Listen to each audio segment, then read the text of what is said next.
اتحاد الكرة في مصر او لجنة المسابقات تقريبا هو صوتهم حلو ليه؟ لان هم بدأوا بدري كده الدوري بيغنوا على النادي الاهلي. في حالة الطرد اللي شفناها خاصة بمحمد هاني كلنا شفناه، اللي هو خارج حتى لو تباطأ شوية او حاجة خد انذار في طرد على طول وبقى مندهش جدا، يقول للحكم ليه وهو مستغرب. لجنة المسابقات بقى قالت لك بس خلاص يا عم، انا بدل ما كنا هندي محمد هاني 4 مباريات ايقاف عشان يجادل، لا انا اديته ايقاف مباراة واحدة و2500 جنيه غرامة. اي خدمة يا عم. طبعا ده تهريج وبيستخفوا بعقول الناس، لان انت المفروض تعاقب الحكم على التصرف اللي هو كان فيه خطأ كبير منه وكان مندفع فيه. لازم تقول له انت ايه اللي خلاك تعمل كده اصلا، يعني انذار في طرد ازاي يعني؟ هو ما عملش حاجة ولا في جدال ولا في بتنجان. فيظهر ان لجنة المسابقات اتبعت طريقة جديدة واسلوب جديد، وهو على طريقة ايه؟ كلمة حلوة هنا وكلمة حلوة هنا الدنيا تمشي. بس الطريقة ديت مش في جميع الأحوال، لأن الطريقة دي بتضيع حقوق ناس كتيرة. عندنا كمان قرار مهم جدا بالنسبة لمباراة الأهلي وبيراميدز اللي هتتلعب يوم 30. الأهلي طلب حكام أجانب للمباراة، ما لعل أي مشاكل، والوقت معاكم وهو يا جماعة مفيش أي مشاكل خالص. كمان المباراة مش هتتلعب في استاد القاهرة عشان هيتعمل فيه صيانة، هتتلعب في استاد السلام الدولي، مفيش أي مشاكل خالص. نجم خط الوسط ديانج المحارب، اللاعب المخلص القوي الجميل.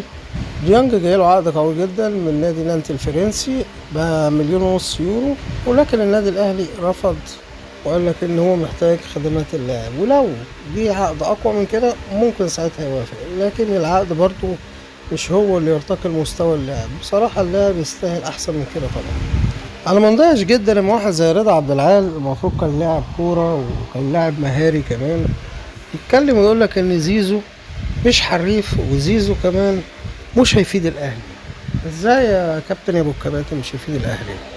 بس كان الراجل من ساعة ما لعب كاس العالم للاندية لحد دلوقتي هو افضل لاعب حاليا في النادي الاهلي.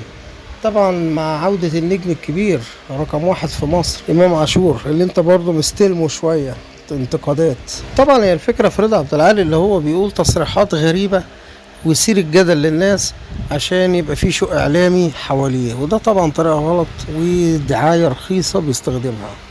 لكن زيزو لعيب حريف وبيفيد اي نادي يروحه، وطبعا امام عاشور ده نجم كبير اكبر من اللي انت تتكلم عنه اصلا. خبر كوميدي بجد من نادي الزمالك، بيقولك الزمالك يخسر جهود دونجا لانه مش هيلعب الماتش اللي جاي عشان الماتش اللي فات خد فيه كدمة في ماتش المقاولين. اصلا المفروض الزمالك يقول احنا كسبنا ان دونجا مش هيلعب المباراه، لان وجود دونجا اصلا في الزمالك هو اكبر خساره. انا مش عارف الزمالك بيفكر ازاي بجد. يمكن اكتر حاجه عجباني في المدرب الجديد فيريرا ده ان هو دونجا هو شايله من حساباته، يا دوب بينزله شوط ولا حاجه تأدية واجب ويقول له شكرا يا دونجا. نجم الزمالك احمد فتوح اللي احنا عارفين ان هو كله مشاكل بيوجه رسالة اعتذار للنادي وإدارة النادي والجماهير الزمالك ولكل أعضاء النادي على اللي هو بدر منه، وبيقول خلاص يا جماعة أنا هكون إنسان جديد ومن أول يناير هلعب حديد. طبعا احنا نتمنى إن فتوح يكون صادق فعلا في اللي بيقوله، بس احنا مع الأسف سمعنا الكلام ده كتير، وياما لعيبة كتيرة كانت زيه كده وضيعت مستقبلها ومفيش داعي لذكر الأسامي. كلنا عارفين إن في نجوم كتيرة فضلت تتعالى وتعمل مشاكل وفي الآخر قاعدة في البيت دلوقتي بتتفرج على التلفزيون. فهو هيعمل كده خلاص، هيضيع نفسه مع إنه هو لعيب وخسارة، وهي برضو دي الكارثة. كل الناس اللي كانت بتاعت مشاكل كانت حريفة ولعيبة برضه. أحمد فتوح لو ما راجعش نفسه لآخر مرة خلاص هيبقى مش موجود على الساحة ولا هيبقى حتى في دوري المظالم. اتمنى ان اللاعب يكون كويس، خصوصا ان هو حريف فعلا ولاعب جميل بجد. كده يبقى وصلنا لنهايه الفيديو، اتمنى يكون عجبكم. ما تنسوش تشتركوا بالقناه لو عجبتكم.